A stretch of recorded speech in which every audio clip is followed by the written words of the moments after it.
Let's start by dismantling something most people never even question. If you're someone who's been working on yourself for years, reading, reflecting, meditating, upgrading your thinking, there's a good chance that you believe discomfort means that you're doing something wrong. That if fear shows up, you've slipped. If doubt appears, you're misaligned. If emotional pain resurfaces, you haven't healed enough yet. That belief quietly runs your life because once you decide discomfort equals failure, you spend your energy managing appearances instead of meeting reality. You rise above emotions instead of staying present with them. You override reactions instead of understanding them. You polish the surface while the engine keeps misfiring underneath. Here's the blunt truth. What you avoid doesn't weaken, it reorganizes. Emotional pain doesn't disappear because you understand it intellectually. It doesn't dissolve because you label yourself conscious. It doesn't leave because you've learned the right language. When pain is resisted, it goes underground and starts shaping your behavior from places you don't see. Most of the patterns people complain about, self-sabotage, inconsistency, pulling back when things start working, aren't flaws. They're protection strategies that never got retired. And until you stop treating discomfort like the enemy, those strategies stay in charge. This is where things get uncomfortable, and that's intentional. There's a version of growth that looks impressive and achieves almost nothing. It sounds calm and it sounds positive. It talks about alignment and expansion and staying high frequency. But underneath it, there's often a quiet fear of feeling anything that can't be controlled. Fear doesn't make someone weak, it makes them human. But pretending it isn't there turns spirituality into a performance. If your sense of peace collapses the moment you're triggered, it was never peace. It was regulation through avoidance. If your confidence disappears the second something hits an old nerve, it wasn't embodiment. It was just posture. Real embodiment doesn't come from eliminating emotional pain. It comes from no longer needing it to go away in order to stay present.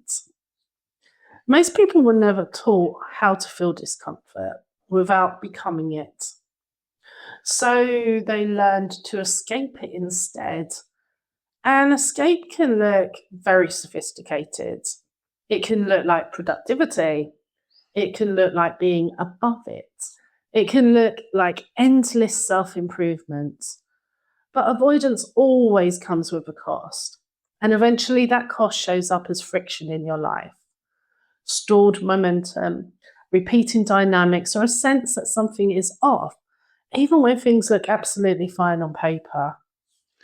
And here's where we need to get precise. Most patterns are not conscious choices. They're automatic responses formed when something once felt overwhelming. A moment where you didn't feel safe, supported, or able to respond honestly. So part of you adapted.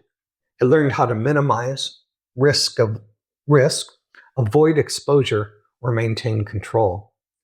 That adaptation worked at the time, but what rarely gets said is that these responses don't deactivate just because circumstances change. They keep operating until they're acknowledged and integrated.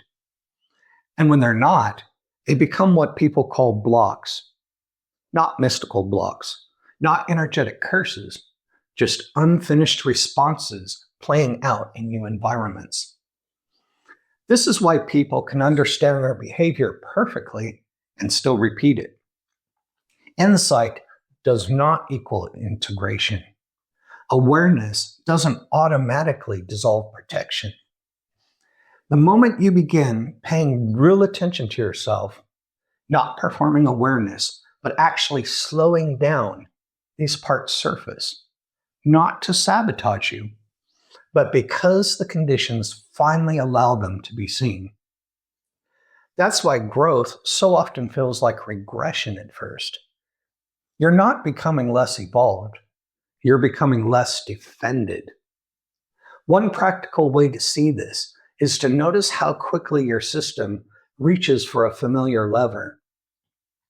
Some people tighten their standards and call it excellence.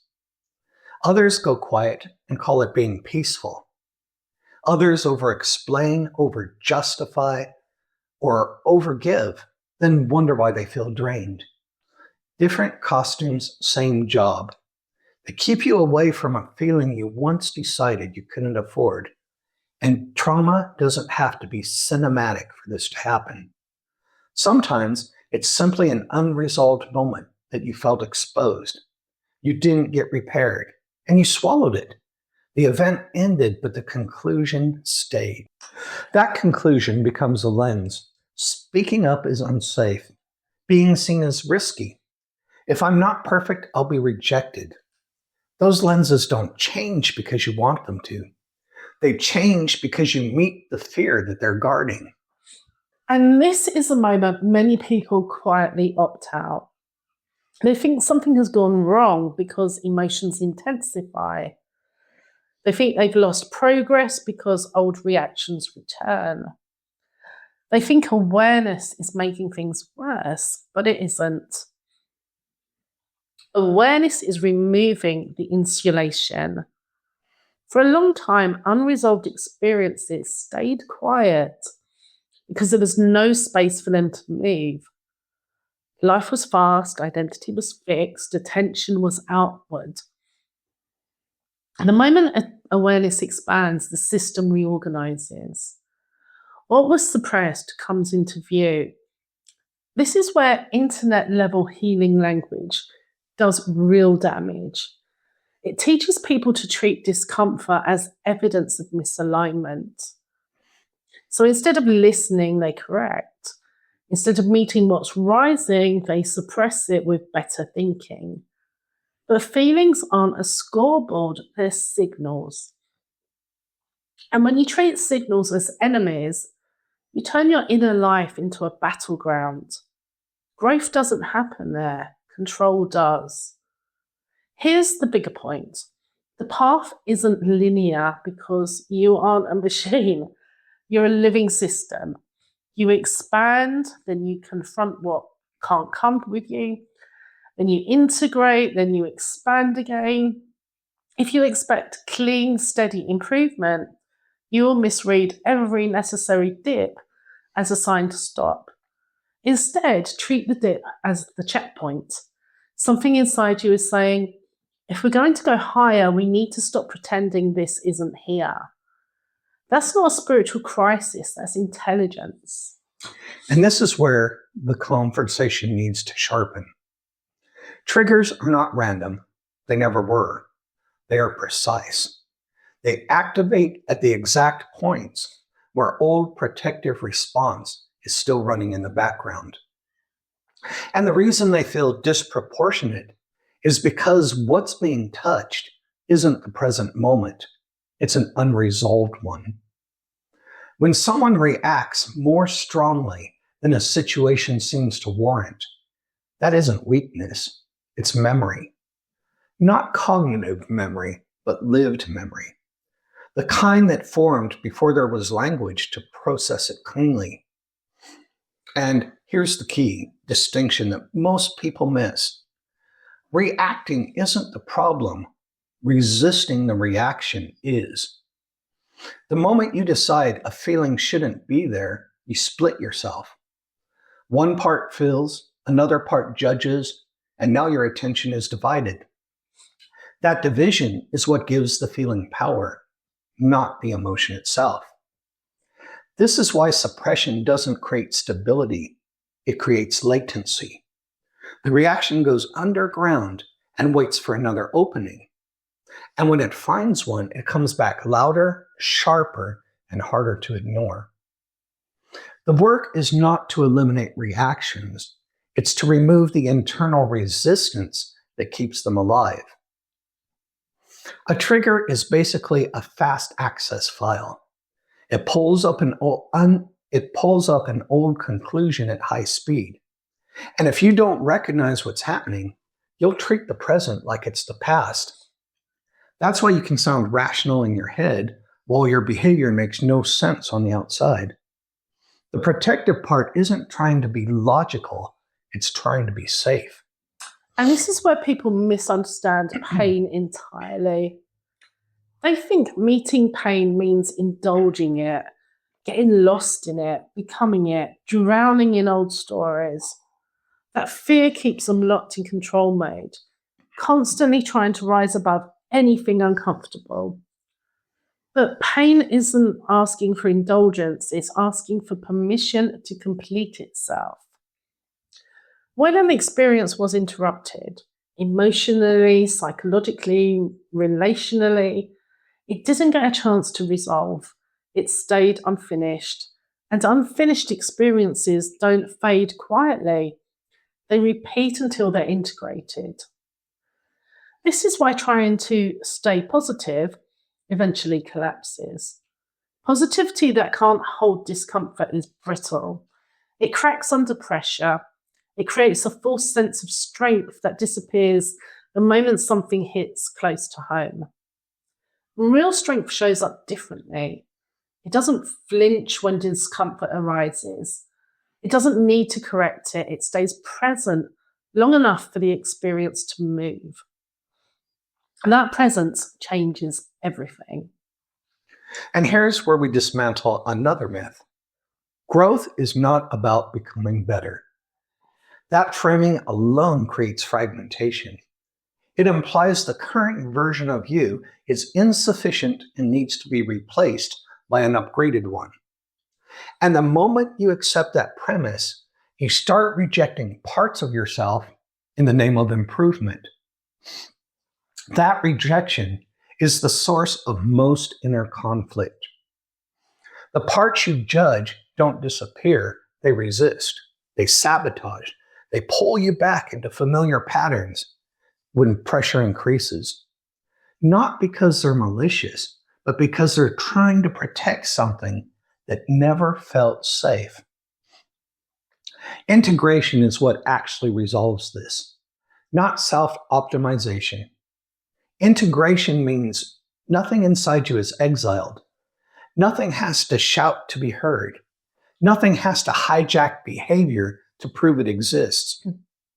When people say they want alignment, this is what they're pointing to without realizing it. Not constant positivity, but internal coherence. And coherence doesn't come from controlling yourself better. It comes from no longer being at war with yourself. This is also where manifestation quietly re-enters the conversation, not as a technique, but as a consequence. When fewer parts of you are pulling in opposite directions, movement becomes cleaner. Decisions become simpler. Follow-through stabilizes. You stop leaking energy into internal negotiations and self-protection. Reality doesn't suddenly reward you, it just stops meeting resistance. Most people are not blocked by a lack of desire or clarity. They're blocked by fragmentation. One part wants expansion, another part wants safety. And safety always wins until it feels included. This is why people sabotage momentum right as things begin to work. Visibility triggers old fear. Responsibility activates old doubt. Success threatens familiar identity. And instead of seeing this as information, they see it as failure. Nothing could really be further from the truth.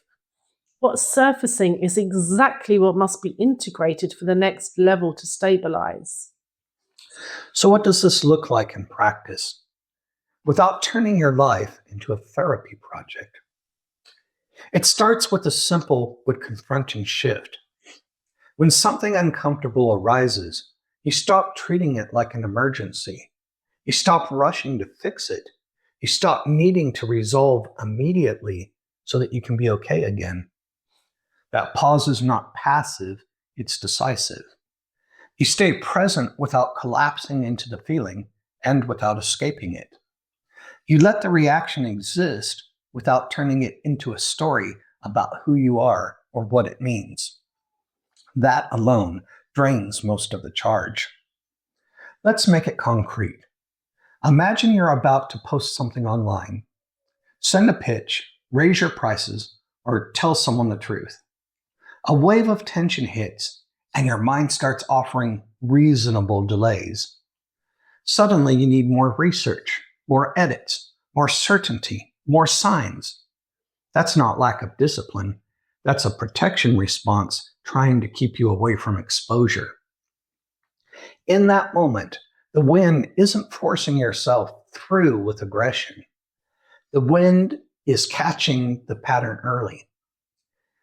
This is my system trying to keep me safe. When you can name it, you stop being owned by it. Then instead of asking, how do I get rid of this? You ask, what is this trying to protect? Not intellectually, experientially. Often the answer is basic and unglamorous. Rejection, exposure, being seen, being powerless, being alone. When you name the fear honestly, it stops masquerading as identity. And it becomes a signal, not a command. And signals don't need to be obeyed, they need to be acknowledged. And this is where reassurance replaces control. Not reassurance in the form of affirmations or positive thinking, but reassurance grounded in reality. You remind the system that you're here now, that you're paying attention, that you're not going to abandon yourself to avoid discomfort. This is how protective responses stand down, not by force, but by relevance. The old program was designed for a different context, a different level of capacity. When you meet it consciously, it no longer needs to run. As that happens, something subtle but profound shifts.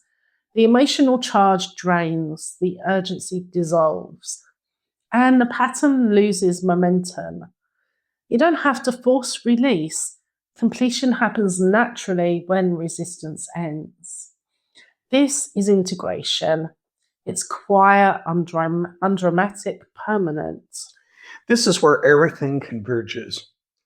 If you've been listening closely, you'll notice something uncomfortable but clarifying. The pain you keep trying to move past is not accidental. It's not bad timing. It's not proof that you're misaligned or failing or somehow behind where you should be. It's information about where your growth is actually being asked to happen. Most people believe progress means leaving discomfort behind.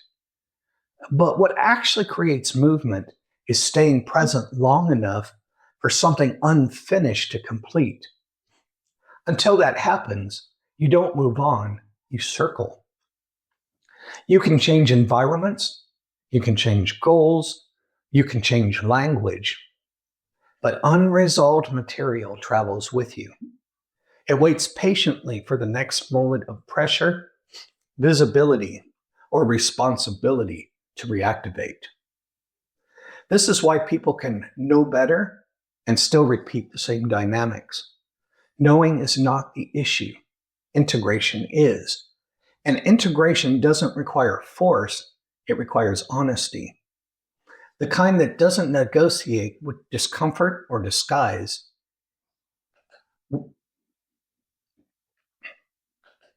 When you stop treating pain like an obstacle, it stops functioning like one. So let's end this without cushioning it. If you keep avoiding your pain, you will keep circling the same level of your life. Not because you're incapable of more, but because parts of you are still bracing against experiences that no longer need to be survived. Avoidance doesn't look dramatic. It looks like staying busy, staying positive, staying above it, but all it does is delay integration. The moment you're willing to meet what arises without theatrics, without self-betrayal, and without turning it into an identity, it becomes fuel. Not metaphorically, but practically. Your capacity expands, your direction stabilizes, your life starts responding differently. Not because you forced change, but because you stopped fighting yourself. This is the shift that changes how you walk back into your life today. No more effort, not better thinking, not higher vibration. Presence without resistance. The pain you're avoiding is not blocking your path, it is the path. So, when you finish watching this, don't go hunting for your next technique. Don't turn this into a new identity called the person who does shadow work perfectly. Walk back into your day with one standard. When discomfort arises, you don't abandon yourself. That means you don't perform calm while you're secretly bracing. You don't weaponize spirituality to shut the feelings up. You don't demand instant relief before you're willing to be present. You stay, you listen, you tell the truth, and you let the moment complete instead of repeating it. If this landed for you, don't rush past it. These conversations only matter if they keep circulating. So if you found value here, take a moment to support the channel. Like the video, subscribe if you haven't already, and share it with someone who you know is circling the same questions. And if you want to stay connected to future conversations like this, hit the bell so that you're notified when we release the next one. That small action helps this work reach the people who need it, and it keeps this discussion going where they actually belong. Until next time, think differently, dream boldly, and create consciously. I'm a quiet rebel, I don't need a shower. Changing the world from the inside out. No fists in the